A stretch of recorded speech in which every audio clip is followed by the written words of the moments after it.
தமிழர்கள் தமிழ்நாட்டிலேருந்து உலகம் முழுக்க போனாங்களா இல்லை சிந்து விழுந்து வந்தாங்களா? ஒரே ஒரு கேள்வி கேட்குறேன்.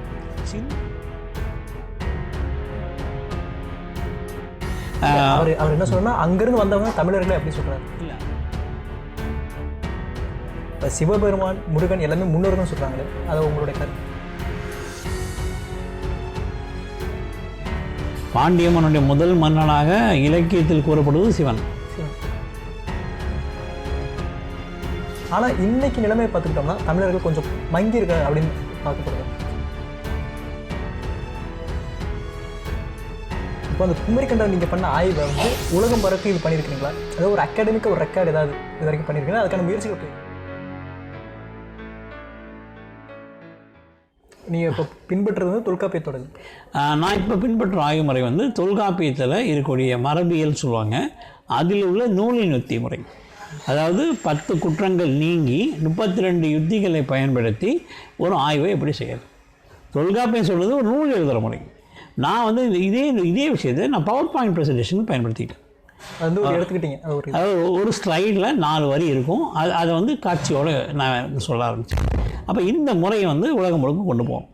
இப்போ இந்த முறை மூலமாக எல்லா ஆய்வும் பண்ணலாம். இப்போ உங்களுக்கு தெரியும், இப்போ நவீன ஆராய்ச்சி முறை ஒரு 200 வருஷமாக தான், ஒரு 400 வருஷமாக தான் யூனிவர்சிட்டிங்கெலாம் வந்திருக்கு. அதுக்கு முன்னாடி 2000 வருஷம் முன்னாடி 4ஆம் யூனிவர்சிட்டி, நம்ம பார்த்திபேஸ்வரம், கன்னியாகுமரி யூனிவர்சிட்டி, பர்கூர் யூனிவர்சிட்டிலாம் நம்ம தமிழ்நாட்டிலே நிறைய யூனிவர்சிட்டி இருந்திருக்கு. காஞ்சி பல்கலைக்கழகம்லாம் இருந்திருக்கு. ஆனால் இப்போ நவீனம் வழி, அதாவது பேப்பர் வழி கல்வி, இணைய வழி கல்வியில் ஒரு ஆராய்ச்சி முறையில் இந்த தொல்காப்பியத்துறை மரபியலை நான் பயன்படுத்தி இதை வந்து எல்லாருக்கும் கொண்டு போகிறேன். நான் இப்போ பண்ணுறது கெப்பாசிட்டி பில்டிங்கும் பிரெயின் ஸ்டார்மிங்கும். அதாவது அவங்க தெரிய ராமானுஜர் பற்றி கேள்விப்பட்டிருப்பீங்க. தனக்கு தெரிஞ்ச ஒரு மந்திரத்தை கோயில் மேலே ஏறி எல்லாருக்கும் சொன்னார். அதை வந்து நான் இணையம் மூலமாக ஓப்பன் சோர்ஸில் பண்ணிக்கிட்டு இருக்கேன். அதை பண்ணுறது மூலமாக இந்த ஆராய்ச்சி எல்லாருக்குமே கொண்டு போகும்.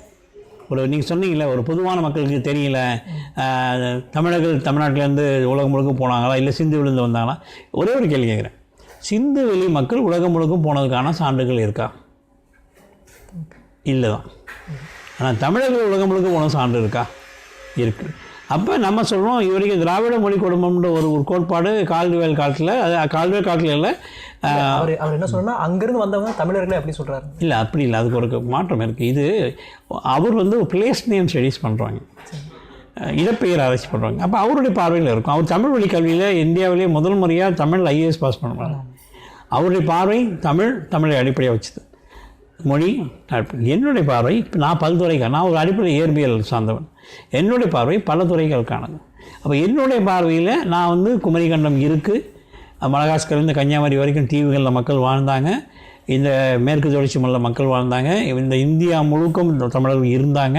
ஏன்னா அவங்களுக்கு கூட இலக்கியத்தில் வந்து வான்தோ இமய முதல் தென்குடி குமரி வரை, ஆய்க்குடி வரை சொன்ன ஒரு மொழி வந்து தமிழ் தான். இந்த இந்தியா முழுக்கும் இடப்பெயர்கள் தமிழில் இருக்கின்றது பாலகிருஷ்ணன் சார் மாதிரி இருக்குன்னு ஒத்துட்ருக்காங்க. அப்போ இந்த இடப்பெயர் ஆய்வுகள் மூலமாகவும் இந்த தமிழர்கள் உலகம் முழுக்கும் பரவான ஒரு இனமாகவும் தமிழர்களுடைய அந்த அறிவியல் சான்று, தமிழுடைய அந்த அதாவது மனம் சார்ந்து, வினை பயன் சார்ந்து, உடல் சார்ந்த அந்த அறிவு தான் நான் பேசுகிறேன். இப்போ அடுத்ததான் கேட்குறாங்க, நீங்கள் குமரிக்கண்டம் பற்றி நிறைய ஆய்வு பண்ணியிருக்கிறீங்க. இப்போ அந்த குமரிக்கண்டம் நீங்கள் பண்ண ஆய்வை வந்து உலகம் பறக்க இது பண்ணியிருக்கிறீங்களா? அதாவது ஒரு அகாடமிக்கு ஒரு ரெக்கார்டு ஏதாவது இது வரைக்கும் பண்ணியிருக்கீங்களா? அதுக்கான முயற்சிகள் போய்கிட்டு இருக்கு. 2 அஃபிஷியல் கான்ஃபரன்ஸ் நடந்ததுங்க. லெமோரியா பற்றி திருநெல்வேலி யூனிவர்சிட்டியில் நடந்தது, இங்கே நடந்தது. இப்போ வந்து அது உலகம் முழுக்க கொண்டு போயிட்டுருக்கோம். ஏன்னால் உலகம் முழுக்கும் கடலால் பாதிக்கப்பட்ட பகுதிகள் நிறைய இருக்குது, கடலால் விடுபட்ட பகுதிகள் நிறைய இருக்குது. குறிப்பாக கன்னியாகுமரியிலேருந்து துவங்கி மடகாஸ்கர் வரைக்கும் மூழ்கி உள்ள தீவுகள் ஏராளமாக இருக்குது. ஒன்றும் இல்லை, மாலத்தீவு போனவங்களுக்கு நான் சொல்வது உண்மை புரியும். 1200 தீவில் 200 தீவில் தான் மக்கள் வாழ்கிறாங்க. அதே மாதிரி உங்களுக்கு பிலிப்பைன்ஸில் இருக்க தீவு கூட்டங்கள், இதில் இந்தோனேஷியா தீவு கூட்டங்கள், அதேமாதிரி மேலனேஷியா, மைக்ரோனேஷியா, பாலினேஷியா தீவு கூட்டங்கள், இது எல்லாமே இந்தோ பசிபிக் கடலில் போன அத்தனை பேருக்கும் தீவுகள் பற்றி தெரியும். விமானத்தில் போகிறப்ப மூழ்கி போன தீவுகளும் அவங்க பார்த்துருக்காங்க, ஆளில்லா தீவுகள் பார்த்துருக்காங்க. அந்த அடிப்படையில் குமரிக்கண்டம்ன்றதை விட நான் வந்து கடல் கொண்ட தென்னாடு, தென்புலத்தார் உங்களுக்கு தெரியும். தென்புலத்தார்ன்றது தெற்கு பக்கத்தில் வாழ்ந்த மக்கள், அதாவது மறைந்த முன்னோர்கள். ஸோ அந்த இதை நாங்கள் இப்போ வந்து நிறைய துறை சார்ந்த மக்களை பயன்படுத்துகிறோம், மீனவரை பயன்படுத்துகிறோம், மைன்ஸ் சார்ந்தவங்களை பயன்படுத்துகிறோம், ஜியாலஜிக்கல் ஸ்டடி பயன்படுத்துகிறோம் பண்ணி இப்போ இருக்கின்றது நம்பிக்கையை கொண்டு வந்துட்டோம். அதுக்கான இடங்கள் கூட இப்போ தொல்லியல் ஆய்வுக்கான முயற்சிகள் நடந்துட்டு. இப்போ நிறைய அறிஞர்கள் எல்லாமே என்ன சொல்கிறாங்கன்னா தமிழர்கள் வந்து முன்னோர்கள் வழிபாடு இருந்தவங்க அப்படி சொல்கிறாங்க. இப்போ சிவபெருமான் முருகன் எல்லாமே முன்னோர்கள்னு சொல்கிறாங்களே, அது உங்களுடைய கருத்து என்ன? இருக்குது. இப்போ நான் என்னோடய அப்பா அம்மா படத்தை வழங்குறேன்ல மேலே இப்போ இருக்குது. சிவனே கூட வந்து நீங்கள் ஏன் அடியார்கனாருடைய உரையில் இறைநாக பொருள் உரையில் சிவனை வந்து உங்களுக்கு வந்து ஒரு முதல் சங்கத்தை உருவாக்குறவனா 12 வருஷம் முன்னாடி முதல் சங்கத்தை உருவாக்கினவனும் 2ஆம் சங்கம் 3ஆம் சங்கம் இருந்தோம் பதிவு பண்ணுறப்ப அந்த பாண்டிய நாட்டுடைய தலைவனாகவே சிவனை தானே கொண்டு வராங்க. பாண்டிய மன்னனுடைய முதல் மன்னனாக இலக்கியத்தில் கூறப்படுவது சிவன். அப்போ சிவன்றது என்னென்னா சிவம்ன்றது வேறு சிவன்றது வேறு. அது சிவம்ன்றது ருத்ரா, நெருப்பு, வெப்பம், ஒரு வெப்பத்தின் அடிப்படையில் உருவானது. அதுக்கப்புறம் அதுக்கு தொன்ம கதைகள் நிறைய கொண்டு வராங்க. தென்னாடுடைய சிவனை போட்டி எந்நாட்டோருக்கு இறைவான் போட்டி கொண்டு வராங்க, நீங்கள் கேள்விப்பட்டிருப்பீங்க. அதே மாதிரி இந்த சிவன் கடல்கோள் வந்து புலம்பெயர்ந்த மக்கள் வந்து தன்னுடைய இறைவனை எல்லா இடத்துக்கும் தான் கொண்டு போகிறாங்க. அப்போ இந்த விஷயத்தில் வந்து ஒரு சிவன் வந்து ஒரு முதல் மருதல் நாகரிகத்தை இன்னி கூட போர்வூரில் அந்த நெல் வயலுக்கு சிவனை தான் கொண்டு வராங்க. அதுமாதிரி நிறைய விஷயங்கள் கேள்விப்பட்டிருப்பீங்க. சிவன் வந்து அது முருகன் பார்த்திங்கன்னா முருகன் வழிபாடு வந்து தமிழ்நாட்டில் மட்டும் இல்லை, ஆப்கானிஸ்தானில் இருக்குது, துர்கிஸ்தானில் இருக்குது. அங்கே முருகான்ற ஒரு ஆறு இருக்குது. அங்கெல்லாம் அவங்களாம் இஸ்லாமியராக மாறி இருக்காங்க. பலுச்சின்ற மக்களுக்கு வந்து மிருகாப் தான் சொல்லுவாங்க, இந்த முருகான்றது. அதே மாதிரி இங்கே ஆந்திராவில் தமிழேரன்னு ஒரு ஆறு இருக்குது. இதில் டான்சானியாவில் வந்து மலகரசின்னு ஆறு ஓடுது. உங்களுக்கு ஆமூர்னு ஒரு ஆறு வந்து சைபீரியா ரஷ்யா பார்டரில் ஓடுது. அப்போ இது எல்லாமே வந்து ஒரு ஒரு ஒரு நாகரிகத்தை கற்றுக்கிட்டவங்க அந்த நாகரிகத்தை ஒழுங்கு கொண்டு போகிறாங்க. நெல் நாகரிகம் வந்து என்ன தான் நீங்கள் இது வரைக்கும் வரலாற்று அடிப்படையில் சீனான்னு சொன்னால் கூட அந்த நெல்லை முறைப்பட்டுனது நம்ம தானே. நீங்கள் பழனி செப்பேடுன்னு ஒன்று இருக்குது, நீங்கள் பாருங்கள் 1600 அது ஒரு டூப்ளிகேட் செப்பேடை வந்து எடுத்து வெளியிடுறேன். அது இப்போ அருமையாக கிடச்சிது. பழனி செப்பேடில் நெல் பற்றி அவ்வளோ நெல் வகைகள், அவ்வளோ நெல்லுக்கு உழுதுகள். நம்ம அணியில் தொல்லியல் தென்புலத்தால் துளசிந்தரன் ஐயா இருக்காங்க. அவங்க 42 உழுகடிகள் வரலாற்றை பதிவு பண்ணியிருக்காங்க. இதெல்லாம் நமக்கு தெரியாமல் நம்ம வரலாறை பற்றி எப்படி பேச முடியும்? இப்போது தமிழர்கள் வந்து நிறைய வணிகம் பண்ணியிருக்கிறாங்க, ஒவ்வொரு இடத்துக்கும் நிறைய இடத்துக்கு போயிருக்காங்க. தமிழர்கள் தான் வணிகத்தில் சிறந்து விளங்குறாங்கன்னு சொல்லியிருக்கிறீங்க. ஆனால் இன்றைக்கி நிலைமையை பார்த்துக்கிட்டோம்னா தமிழர்கள் கொஞ்சம் மங்கி இருக்கா அப்படின்னு பார்க்கப்படுது இந்த வணிகத்தில். இல்லை, நீங்கள் ஆங்கிலம் நிறைய இடத்துல பரவி இருக்கு, தமிழ் அந்த அளவுக்கு பாருங்கள். இதெல்லாம் அந்த காலத்திலே எழுதுன புக்கு. பழனி இவர் நம்ம மயிலை சீனி வெங்கட சமயெல்லாம் நிறைய எழுதியிருக்காங்க, நரசையாலாம் நிறைய எழுதியிருக்காங்க. இப்போ நீங்கள் ஒரு சமயத்தில் நீங்கள் வந்து ஆட்சி முறையில் தான் இருக்குங்க. ஆங்கில ஆட்சி வந்து ஆங்கில கல்வி கொடுத்தாங்க, ஆங்கில கல்வியில் தமிழுக்கு வரலாறு இல்லைன்ற மாதிரியான ஒரு பிரமையை உருவாக்குனாங்க. ஆனால் நமக்கு வரலாறு உலகம் முழுக்க இருக்குது. இல்லாமல் நீங்கள் எப்படி சீனா காங்ஸில் தமிழ் கல்வெட்டு எப்படி கிடைக்கும்? இல்லாமல் நீங்கள் தாய்லாந்தில் எப்படி பெரும்பதன் கல்லுன்ற ஒரு தங்க உரைகள் கிடைக்கும்?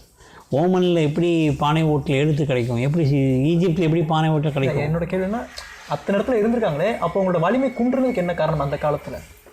எப்போ வந்து ஒருத்தனுக்கு வந்து தான் எல்லாம் தெரிஞ்சவன்ற எண்ணம் வருமோ அப்போ வலிமை கொண்டோம். என்றைக்குமே உயரத்தில் இருந்தவனும் கிடையாது, பள்ளத்தில் இருந்தவனும் கிடையாது. அது ஒரு சுழற்சி மாறிட்டு தான் இருக்கும். அப்போ இவங்க வரலாறு இழக்கிறேன். ஒன்றும் இல்லை, சின்ன உதாரணம். 13ஆம் நூற்றாண்டில் மதுரையில் ஒரு பிரச்சனை, அண்ணன் தம்பிக்கு பிரச்சனை. சுந்தரபாணி கதை இப்போ கேள்விப்பட்டிருப்பீங்க. அதுக்கு ஏன் மாணிக்கபுரம் கூப்பிட்டு வரணும்? மாணிக்கபுரம் வந்தவர் என்ன பண்ணார்? எல்லாத்தையும் அழைச்சி தானே போனார். இந்த பங்காளி சண்டை வந்து தமிழகத்தில் ஆரம்பத்துலேருந்து இருக்குது. இப்போ நீங்கள் ஒன்றும் இல்லை, ஆதிச்சநல்லூர் எடுத்துக்கோங்க. ஆதிச்சநல்லூர் இப்போ 110 ஏக்கரில் 3200 சதுர மீட்டர் தான் ஆய்வு பண்ணியிருக்காங்க. ஏற்கனவே பண்ணவங்க ரேண்டமில் பண்ணி எடுத்துகிட்டு போனாங்க. அலெக்சாண்டர் ரீலாம் வந்து தோண்டி எடுத்துகிட்டு போ. அப்போல்லாம் முறைப்படுத்தப்பட்ட தொழில் துறை கிடையாது. 1945 அரிக்கமேட்டில் மேரிடைம் வீலரும் ஐயப்பனும் சேர்ந்து தான் ஒரு முறைப்படியான தொழிலை கொண்டு வராங்க. அப்போ இந்த காலத்துக்கு அப்புறம் இப்போ வந்து இடுகாடு சுடுகாடு பிரச்சனை இருக்குது. இது படிக்கணும்னா இப்போ கூட நம்ம நண்பர் வந்து அருண் ஒரு கேள்வி கேட்டார். அவர் என்ன கேட்டார்னா, இந்த இடுகாடு சுடுகாடு பற்றிலாம் என்ன இருக்குது, நமக்கு என்ன இருக்குது? இப்போ பொருந்தலில் ஒரு மாதிரியான இடுகாடு இருக்குது, இங்கே ஆய்ச்சல் ஒரு மாதிரி இடுகாடு இருக்குன்றப்ப அங்கே வச்சுருக்கிறாங்க. நீங்கள் மணிமேகலை படிங்க. மணிமேகலை தர்க்கம்ன்ற ஒரு முறையில் ஒரு எல்லாம் சொல்லுவாங்க. இடுகாடு சுடுகாடு எல்லாம் இருந்தது. இடுகாடு என்னன்னால் ஒரு குடும்பமாக வாழ்ந்தவன் தன்னுடைய குடும்ப அடையாளத்துக்காக தன்னுடைய வயல்வெளியில் இறந்தவங்களை புதைப்பாங்க அவங்களோட இடத்துல. ஆமாம், இப்போ நீங்கள் இருக்கீங்க, உங்களுடைய 10 தலைமுறைக்கான ஒரு சொத்து இருக்குது, 20 தலைமுறை சொத்து, ஒரு 5 ஏக்கர் வயல் இருக்குன்னா அந்த 5 ஏக்கர் வயலுடைய ஓரத்தில் தான் உங்கள் உறவினர்கள்லாம் இறந்து போய் அவங்களுடைய இடுகாடு இருக்கும். எரிக்க மாட்டாங்க. இப்போ நீங்கள் நகர வளர்ச்சிக்கு இடுகாட்டை தோண்டி எடுத்து வீடு கட்டுறாங்களா? அப்போ கிடையாது. இப்போ இதில் வந்து இதுதான் வந்து சொத்தாக இருந்தது. இப்போ நீங்கள் ஒரு இடம் வாங்க போகிறீங்கன்னா இது கருணாவுடைய முன்னோர் சொத்து, கருணாவுடைய தாத்தா சொத்து, கருணாவுடைய கொழு தாத்தா சொத்து, எள்ளு தாத்தா சொத்துன்னு சொல்லுவாங்க. இப்போ அது இல்லை. அதுமாரி இந்த சுடுகாடு முறை ஏன் வந்ததுன்னா, நீங்கள் ஆற்றங்கரை நாகரிகத்தில் பரவனாங்கள்ல கேரவான் மக்கள், அந்த அனாதைகளாக தெரிஞ்சாங்கல்ல, அவன் இறந்து போனால் அங்கேயே எரிச்சிடுவான். ஆனால் அந்த எரிக்கிறத வந்து ஏன் தமிழர்கள் தடுத்தாங்கன்னா, அந்த எரிக்கையில் ஒரு மெய்யியல் சாத்திரத்தை கண்டாங்க. எரிச்சுன்னா அந்த அணு புதுசாக பிறக்கிற குழந்தைங்க போய் அதே குணத்தை உள்ளவனை உருவாக்குது. அதனால் மறுபிறப்பு வேணான்றதுக்காக நம்ம வந்து இடுகாட்டில் அவங்களுக்கு தேவையான வசதிகளை வச்சு, நீங்கள் பார்த்துருப்பீங்க முதுமக்கள் தலையெல்லாம் சின்ன விளக்கு இருக்கும், அந்த உணவை வச்சு அவங்கள சில பேர் ரொம்ப நோய்வாய்ப்பட்டவங்களையும் உள்ளே வச்சு வச்சுருவாங்க. இப்போ இந்த முறையும் நம்மகிட்ட இருந்தது. இது என்னென்னா, இது குடும்ப முறையில் இருந்ததால் இந்த முறை இருந்தது.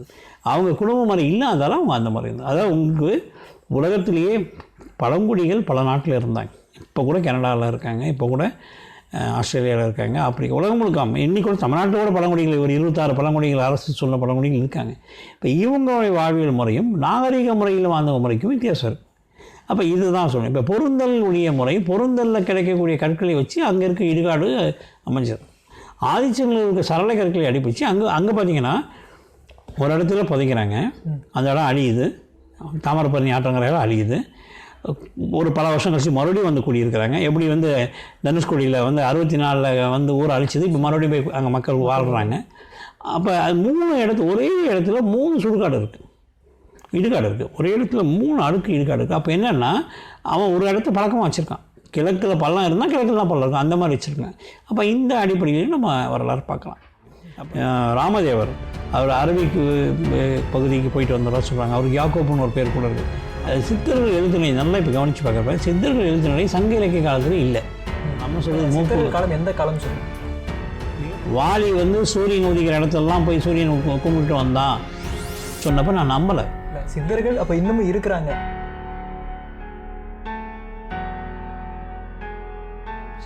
இப்போ ஆசீவகம் தான் சமணம் அப்படின்னு ஒரு பரவலான பேச்சு.